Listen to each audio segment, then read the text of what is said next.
Halo anak-anak, hari ini kita akan belajar tentang adaptasi tumbuhan terhadap lingkungannya. Materi IPA kelas 6. Sebelum memulai adaptasi tumbuhan, Bu Guru ingin menjelaskan kembali nih, apa itu adaptasi? Adaptasi merupakan kemampuan makhluk hidup untuk menyesuaikan diri dengan lingkungannya. Adapun tujuan dari adaptasi yaitu bertahan hidup, melindungi diri dari musuh, dan menghindari kepunahan. Nah, selanjutnya apa ya jenis-jenis adaptasi tumbuhan? Jenis-jenis adaptasi tumbuhan itu ada morfologi, fisiologi, dan tingkah laku. Mari kita bahas satu persatu. Pertama, adaptasi morfologi tumbuhan. Adaptasi morfologi tumbuhan merupakan bentuk adaptasi yang ditandai dengan perbedaan pada bentuk daun, akar, dan batang pada tumbuhan. Adapun adaptasi morfologi tumbuhan ini dibagi menjadi beberapa jenis, yaitu berdasarkan tempat tinggalnya. Yang pertama ada hidrofit, tumbuhan yang hidup di air, yang dimana sebagian tubuhnya ada di permukaan air dan akarnya berada di air.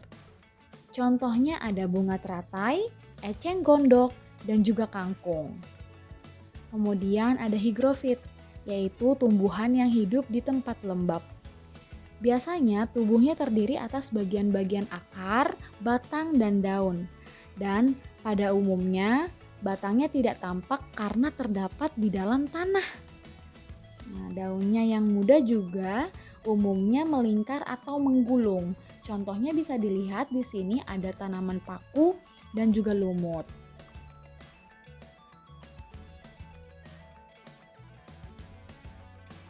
Selanjutnya kita akan membahas tentang xerofit.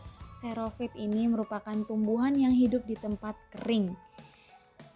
Tumbuhan ini memiliki daun tebal, sempit, dan kadang-kadang nih berubah bentuk menjadi bentuk duri. Bahkan ada juga yang tidak mempunyai daun. Contohnya ada lidah buaya dan juga kaktus. Nah, selanjutnya juga ada halofit. Halofit merupakan tumbuhan yang hidup di daerah kadar garam yang tinggi.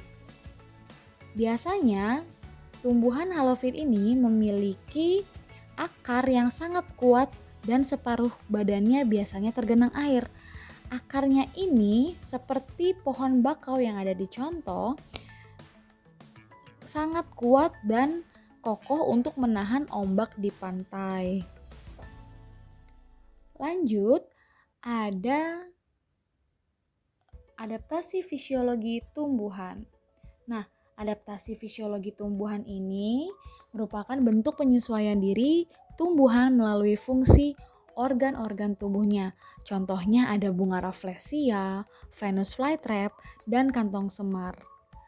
Bunga rafflesia ini tidak bisa melakukan penyerbukan sendiri, tetapi memerlukan bantuan serangga, sehingga dia mengeluarkan bau busuk agar menarik perhatian serangga dan membantu proses penyerbukan.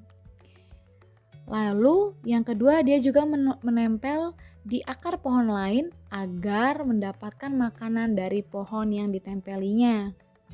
Selanjutnya ada Venus flytrap. Venus flytrap ini memiliki rambut daun dan mengeluarkan nektar yang harum untuk menarik serangga. Karena Venus flytrap ini juga membutuhkan nitrogen yang terdapat dari serangga, sehingga dia memakan serangga atau insektivora untuk mendapatkan nitrogen.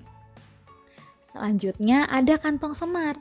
Kantong semar ini memiliki daun berbentuk piala atau kantong dan berisi cairan lengket untuk menangkap serangga. Dan yang kedua, dia memakan serangga untuk mendapatkan nitrogennya. Cairan yang ada di dalam kantong semar ini akan melarutkan serangga di dalamnya dan daun akan menyerap nitrogen dari serangga tersebut untuk memenuhi kebutuhan tumbuhan kantong semar. Selanjutnya ada adaptasi tingkah laku. Adaptasi tingkah laku merupakan bentuk penyesuaian diri dengan menunjukkan perilaku tertentu akibat mendapatkan rangsangan untuk melindungi diri dari musuh. Contohnya ada bunga matahari. Bunga matahari ini akan beradaptasi dengan cara menyesuaikan diri terhadap sinar matahari dengan mengikuti arah gerak matahari. Kemudian ada tumbuhan putri malu. Tumbuhan putri malu ini juga akan mengatupkan daunnya jika terkena rangsangan atau tersentuh tangan atau benda lainnya.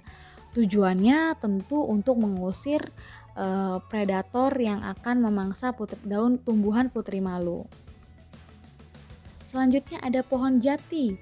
Pohon randu dan pohon mahoni beradaptasi dengan menggugurkan daunnya untuk mengurangi proses penguapan pada saat musim kemarau.